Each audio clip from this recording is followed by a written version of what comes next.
So my question is, this is kind of preventing me from taking action in a lot of areas in my life right now. Is Okay. I'm a very rational and logical person, and so before I take action, I want to have like all the facts gathered about something, all the data gathered about something.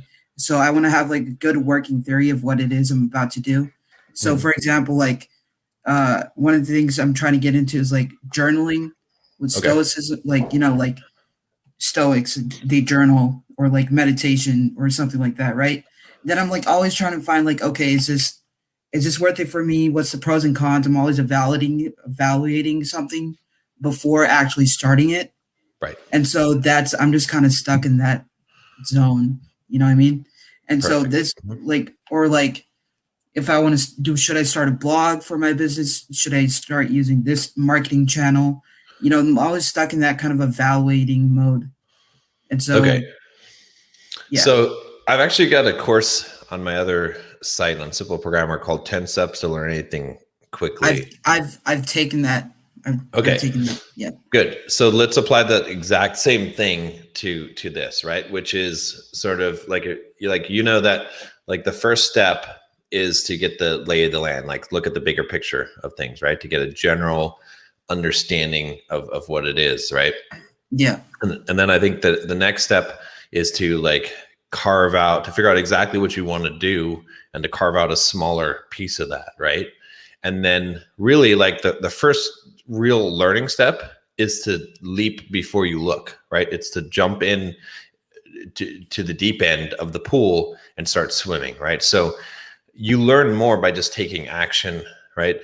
And so we can kind of take that approach, and then what you want to do is essentially like don't just blindly jump into things, right? Like have Yeah. a little bit of an overview. So you just need to do minimal research, right? Let's take like you want to start journaling, right? So I mean, there's a million ways to journal, right? There's like I forget the names of all the techniques, but there's like the daily journal. So many people have their own kind of daily journals. There's grateful. You write 3 things you're grateful for. You got all these things. What's his name? John Lee Demas has his little journal thing, and right. So there's all these different techniques and ways that you could do it. So just get a general overview of what there is, and then just pick one and just start doing it. And then, or make your own, just be like, okay, I'm just going to start journaling, right? Maybe it's just like, I just like, what's the simplest thing I can do? I can get a notebook and I can start writing every day for 30 minutes, right? Yeah. So you do that, and you do that for like a week or two. And while you're doing it, you think about, well, maybe I should organize this in some way. Okay. You just kind of have these thoughts in your head. Maybe make a few notes, right? After Yeah. 2 weeks, you set aside maybe half an hour and you say, how can I improve my journaling? Right. And then you take what you learned from it, and then maybe you research, and like now you look again at the field of different ways that other people have done journaling, right? Some of the books that are out there that you can buy, the pre-packaged ones. And now you've been doing it for 2 weeks or a week, right? And so now you have an idea of whether or not that would be helpful. Now you have more information to go on. So maybe now you pick one of those and you say, okay, well, let's try this one. Let's try the daily journal or whatever it is. And you buy it and you start doing it that way, and you do it for a week or two. And then you take a half hour, or maybe you do this in your life like once a week or once every 2 weeks. Then you take an hour or so and you look at all the things you're doing and you say, okay, what things could be improved? What things am I missing? Right. And the whole thing is that you're switching this because so many people, it's again, this comes from the software development world, right?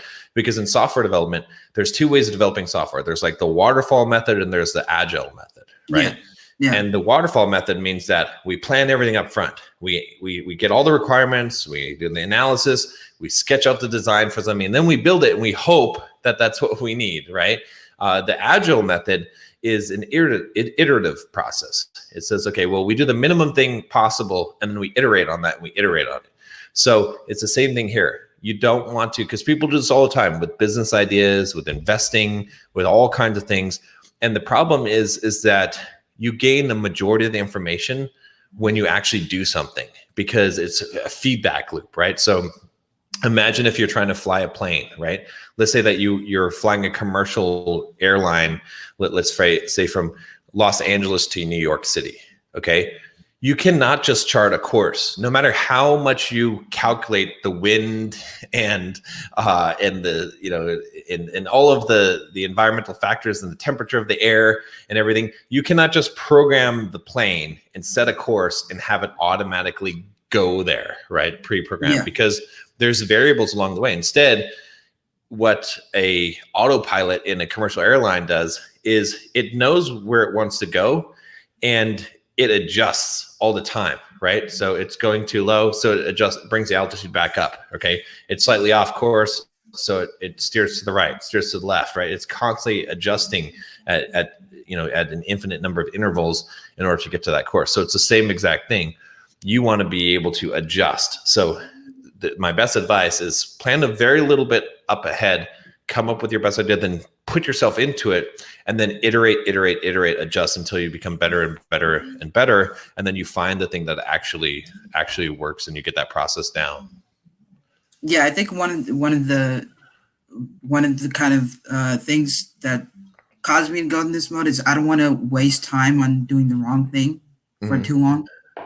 And then so that's kind of one of the things that puts me in this situation in the first place. So I think that iterative mode is really helpful because you get that feedback loop kind of almost instantaneously.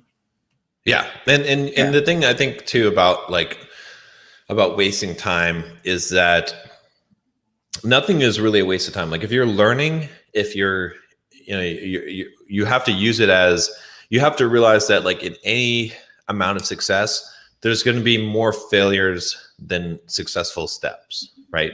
You can never just chart a path that doesn't have setbacks, because that feedback is part of that process of the course. You know, I think an example I used in soft skills book was I said, like, it's like you're parked in your driveway trying to steer a car. Well, it's really difficult. Like you could turn the wheel, but you're not actually doing it. You have to actually be moving and driving in order to steer. And so take action first, and then you can steer. And that it's just required in order to get there. So you're going to make some wrong turns. It's not a waste of time, because those are part of the path. Like the failures along the way, that's part of the path to get there. So so the faster that you face failure, the faster you can get to success, right? So the failures are actually successes in a sense. They're the steps you need. Exactly. Yeah. So okay, this has been pretty valuable. Thank you, John. Yeah. Take care, Pete.